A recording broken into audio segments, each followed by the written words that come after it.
Il y a moyen que tu m'apprennes à avoir un dribble efficace entre les jambes, j'ai un peu de mal. Vas-y, je te montre toutes les étapes pour réussir à faire un bon dribble entre les jambes. Et toi, dans les commentaires, dis-moi quel dribble t'aimerais bosser dans la prochaine vidéo.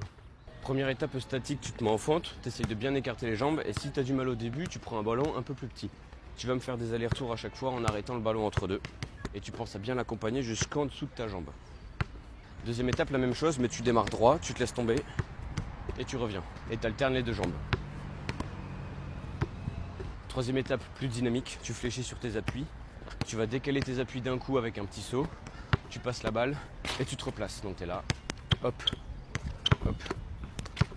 Quatrième étape, on commence à mettre du déplacement. Tu fais un dribble entre les jambes. Un entre les jambes.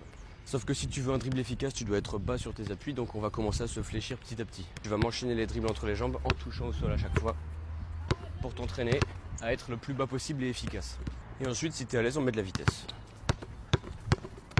Ensuite, si tu veux un bon dribble, il faut être large sur tes appuis. Et là, tu vas m'enchaîner 2 dribbles entre les jambes, bam, bam. Ton objectif, c'est que ton dribble soit de plus en plus rapide et que ça fasse ce son-là. Mais en faisant entre les jambes, tu es là.